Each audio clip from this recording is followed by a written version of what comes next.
So good morning students. Today we are going to discuss about the chemical properties of water. So the water will be plays an important role in many industrial, chemical and biological processes. So during their important role, sometimes it might be acts as an acid or base, or it may be acts as an oxidizing agent or reducing agent, or sometimes it may also act as a ligand to form a complex compound. So now in this today's class, so we will discuss some of the important chemical properties of water. So in that very first one is, we have already studied an acid basis concept, that is amphoteric nature of water. Amphoteric nature of water.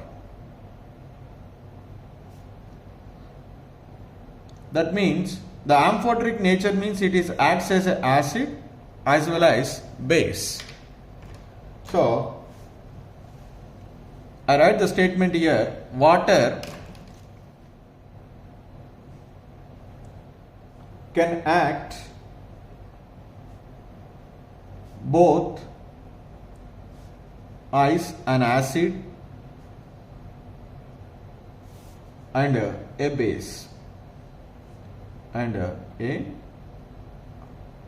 base.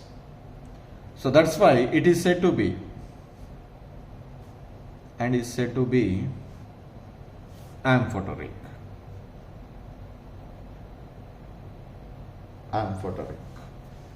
So the first one is, in which case it is acts as a base. It behaves as a base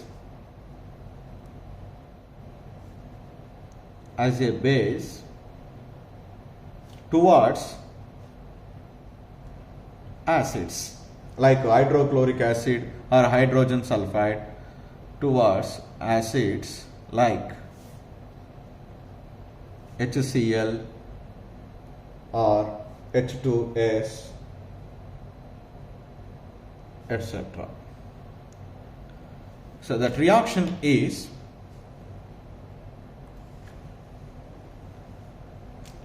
HCl aqueous plus H2O liquid, whichever it gives the proton, that is called as acid.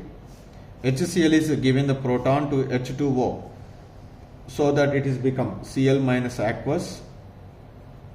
H2O is accept a proton, it become H3O plus. According to the Lowry-Brensted concept, HCl is donating a proton is called acid. So now H2O is acts as a base, like that. It is also behaves as a acid. It behave as acid towards bases like ammonia, etc. So the reaction is NH3 aqueous plus H2O liquid, equilibrium. NH4 plus aqueous plus OH minus aqueous. So here NH3 is, by accepting a proton, it is become NH4 plus. Accepting the proton is called base, and H2O is donating a proton, so that it is called acid. In the above reaction it is acts as a base, in this reaction it is acts as a acid. That's why the water is acts as a acid as well as base, so towards acids and bases respectively. That's why it is said to be in which nature? Amphoteric in nature. And also it can be undergo autoprotolysis.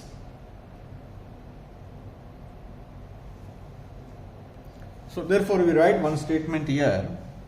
before discussing the autoprotolysis, water can act as a base towards acids stronger than itself, towards acids stronger than itself. Similarly, acts as an acid towards bases stronger than it. Stronger than it. This is. So the another important, that is what I say now just now, autoprotolysis. So that means that can accept the proton, that can lose the proton. So autoprotolysis of water.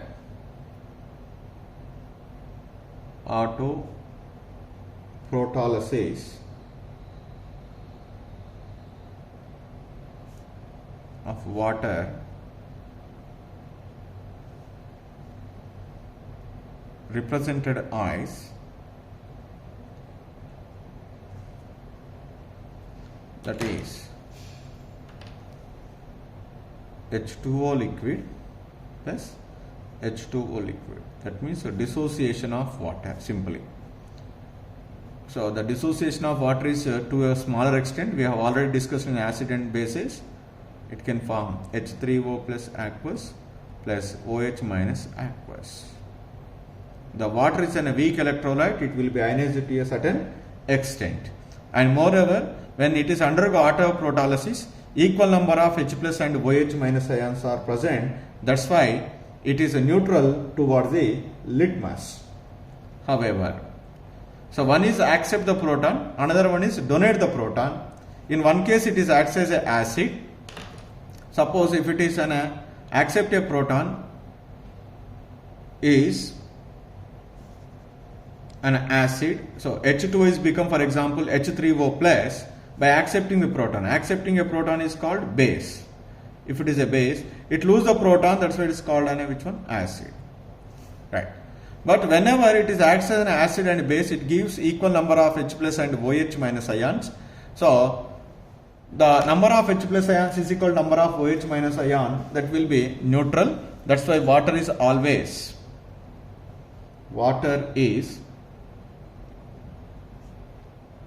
neutral towards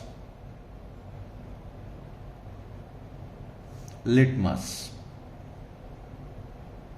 and its pH value for neutral, its pH is always 7. So here water molecule acts as both oxidizing agent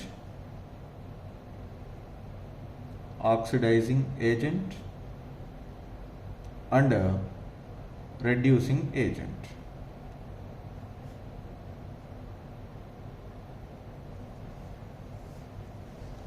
So generally oxidizing agent means it should be undergo reduction. Reducing agent means it should be undergo oxidation. So first case we discuss, water is acts as a oxidizing agent. Whenever it is acts as a oxidizing agent, it can be reduced to hydrogen. That means water can be reduced to hydrogen.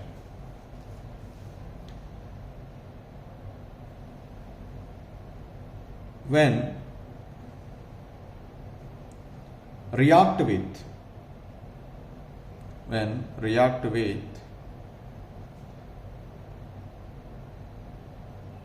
active metals,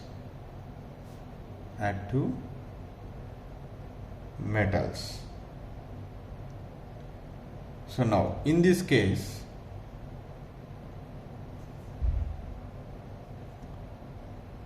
H2O acts as oxidizing agent. Oxidizing agent. For example, the reaction is, so reduces means it should be gain the electrons. Generally we write the reaction like this: 2H2O liquid plus 2 electrons, gain the 2 electrons, gives rise to 2OH minus aqueous plus H2 gas. Normally the oxidation state of hydrogen is +1 in water molecule, here 0. +1 to 0, the oxidation state is decreases, that is called water is undergo reduction. That means it is acts as a oxidizing agent. For example, what are the active metals? Or let us take sodium, 2Na solid plus 2H2O liquid. Each sodium can lose one electron because it is ready to lose electron to become 2Na plus, and that electrons are gained by this water molecule. When the water molecules are gained the electrons, it is converted into OH minus ion and H2. So one is I write H2, OH minus ions, here Na plus ions are there. Na plus and OH minus ions, we get NaOH aqueous plus H2 gas. Liberated. So in this case also the water molecule is acts as a which one? Oxidizing agent. That means if you want to produce the hydrogen, so that water molecule should be react with which one? Active metals like sodium, we are getting the hydrogen. That's why it is a great source for, it is a great source of dihydrogen. Dihydrogen. Like that we write.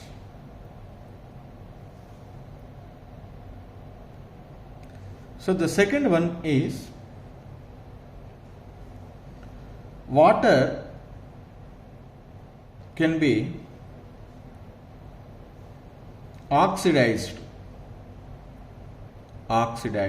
to O2 when react with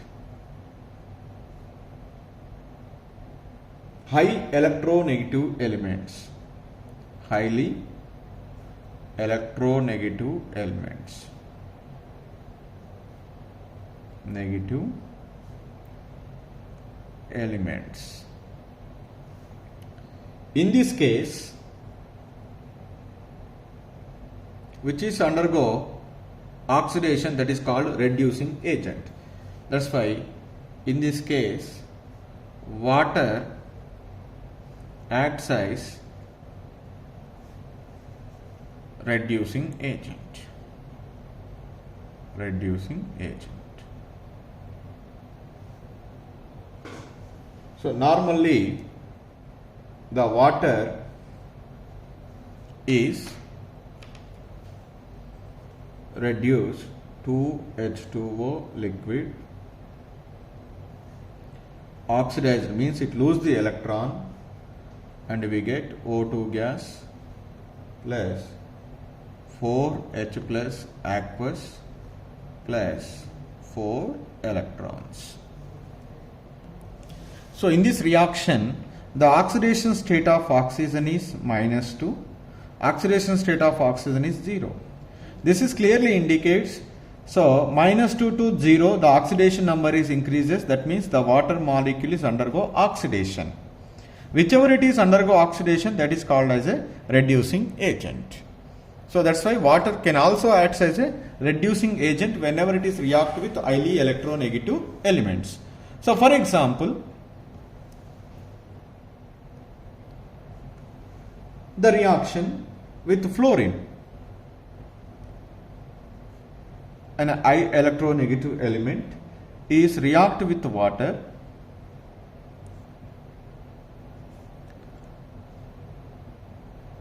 Generally, so water molecule is oxidized to oxygen, O2,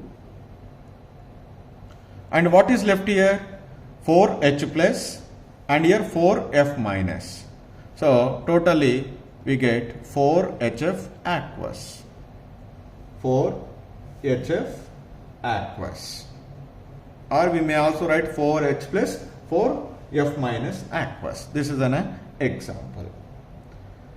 Even during the photosynthesis, you know very well the photosynthesis reaction, it is very important reaction in the nature. What is that photosynthesis reaction? Carbon dioxide is react with water in the presence of sunlight. What is happened? It is converted into glucose, C6H12O6 aqueous plus 6O2 gas. See here, water molecule is converted into the oxygen. During this reaction is also oxygen is produced. The water molecule is converted into oxygen, that is oxidized to oxygen, so that in the photosynthesis also the water molecule is acts as a reducing agent. Next, third category reactions are hydrolysis reactions. Hydrolysis reactions.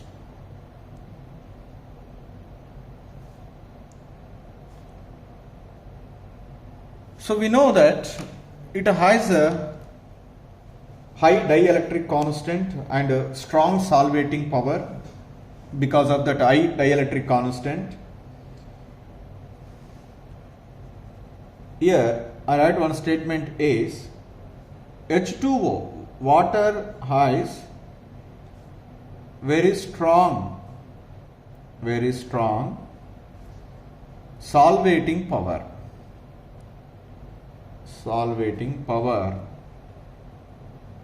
Due to high dielectric constant.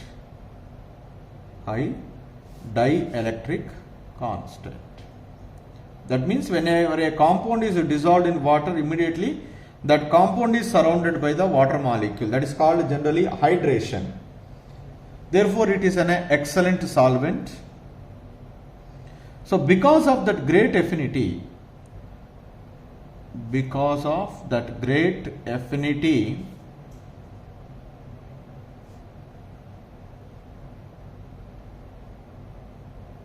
of many elements, for oxygen,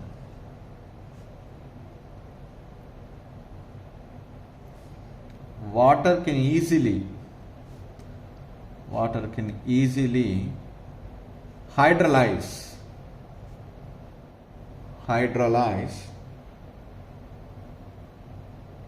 many ionic and covalent compounds of non-metals.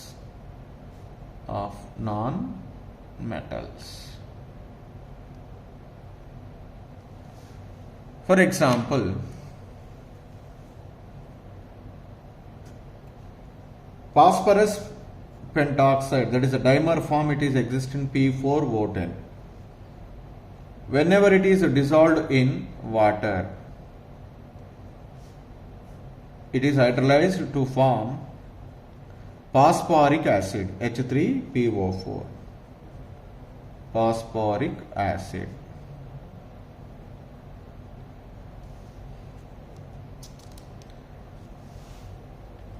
Similarly, silicon tetrachloride is there. Whenever it is hydrolyzed to form silica, that is SiO2 plus hydrochloric acid is formed. Hydrochloric acid is formed.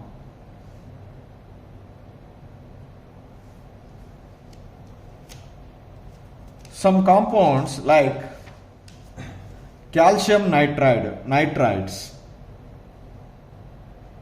are hydrolyzed to form ammonia, calcium hydroxide plus NH3. When nitrides, this is called calcium nitride. I write the spelling. Calcium nitride is the name. On hydrolysis we get ammonia. Whenever a nitride is there, always we are getting the ammonia. Suppose if you take the magnesium nitride, that is also gives the magnesium hydroxide and ammonia. Carbides are there.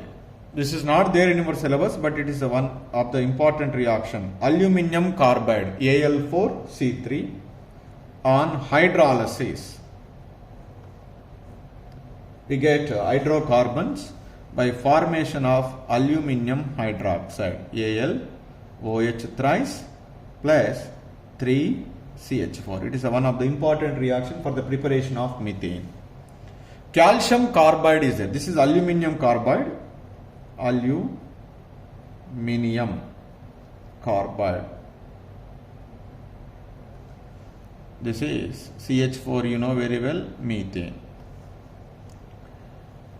Similarly, calcium carbide is there, CaC2. On hydrolysis, we get calcium hydroxide plus C2H2. C2H2 is normally called as acetylene. This is another hydrocarbon, that is alkyne family. So, like that, certain covalent compounds or ionic compounds of a non-metal can undergo hydrolysis to form the compounds. So, because why they can easily undergo hydrolysis? The water is an excellent solvent. Whenever a compound is dissolved in that water, immediately it is hydrated and the reaction will be started. The next one is hydration reactions. Fourth one is hydration reaction.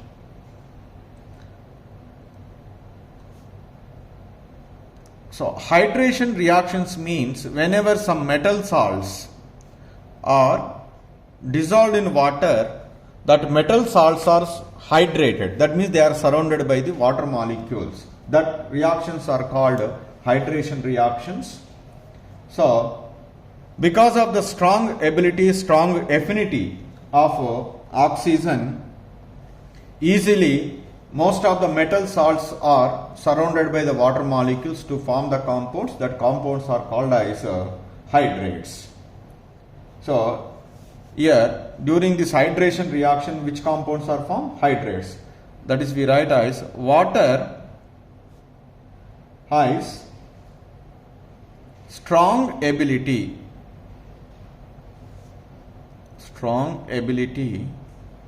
to form compounds with some metal salts,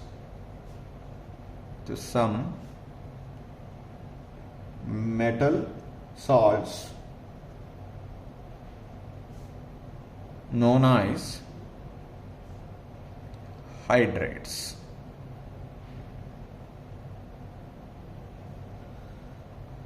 So generally there are three types of categories are there here. The first category is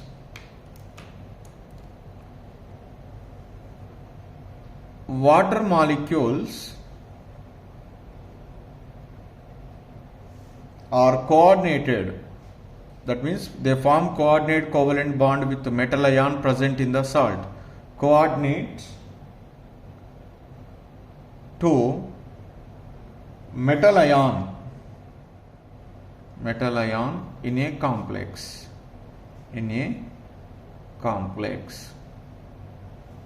For example, we are taken nickel plus 2. This is when a metal ion is react with the water molecule, then we get in a complex compound nickel H2O 6 plus 2. Around the nickel plus 2 ion, 6 water molecules are connected to nickel through the coordinate covalent bond. This is a one kind. The another one is water molecules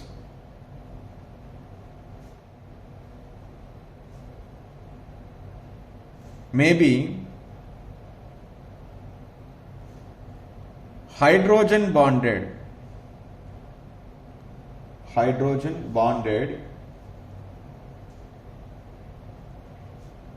to certain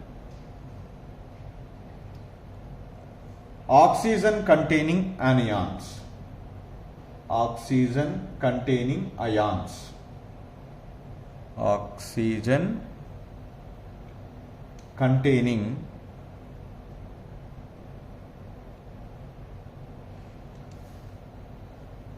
anions. For example,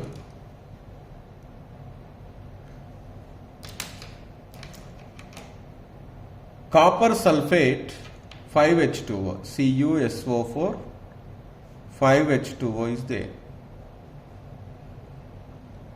Copper sulfate pentahydrated. In this case, copper plus 2, this salt, copper plus 2 is connected to the 4 water molecules, that is in the form of copper H2O4 plus 2 and sulfate ion SO4 minus 2 is connected to the 1 water molecules through hydrogen bonding. So like that also hydrated. And the third category, in some of the salts there are some empty spaces are there, they are called interstitial positions. That interstitial positions are also may occupy by these water molecules. That's why I write the statement is here, water molecules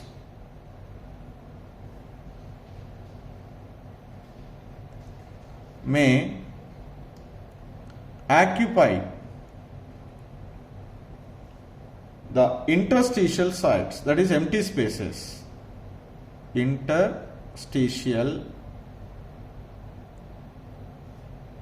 sites or space or positions. For example, barium chloride BaCl2 2H2O. In the barium chloride crystal lattice, so there are some empty spaces are present after arranging the Ba plus 2 and Cl minus ions in the 3-dimensionally at their lattice positions. There are some empty spaces are available. That empty spaces are occupied by this water molecule, that will be resulted into also one type of hydrates. So like that, in 3 ways, so the water molecule can form the hydrated with the metal salts. So this is about the chemical properties of water. In the first one we discussed, it is acts as acid and base. In the second base we can discuss the water is acts as oxidizing agent and reducing agent. In the third, so the water, some of the compounds formed by the non-metals, whether they may be ionic or covalent, they can undergo hydrolysis to give products. So some of the metal salts react with the water molecule to form the hydrates. So these are the 4 categories we discuss the chemical properties.